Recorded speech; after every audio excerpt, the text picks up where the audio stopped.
As we approach the end of the primaries, there are two states which are really wild cards, and their role has not been published or explored that much in the media: Pennsylvania and Colorado.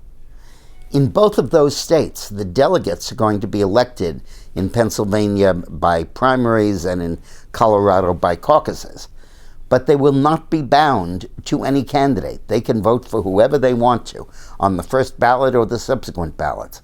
And combined, it's 71 in Pennsylvania, 37 in Colorado, which is 10% of what you need to be nominated.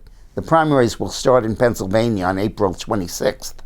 And there will be a presidential preference poll, and you can vote for Trump or Cruz or Kasich. But it has no relevance on how the delegates vote.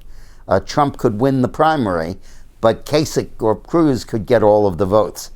There's no correlation between the two. It's like going back to the old days before the reforms that made the nominating process democratic. And in Colorado, it's even worse. There will be no primary. There'll be no expression of voter opinion on the Republican side. The leaders will just decide how the delegation is going to vote. Now, those two wild cards could be used by the anti-Trump forces to stymie his nomination.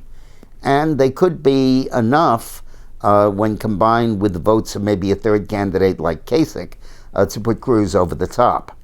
But the superdelegates in the Republican process are usually bound to vote the way the state does. But these delegates from Pennsylvania and Colorado go in as complete wild cards. So it's something to keep an eye on as we go through this process.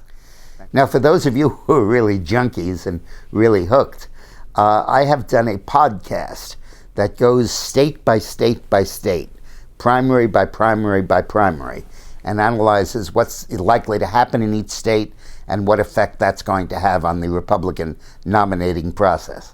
And we'll go through all the different rules and all the different twists and turns.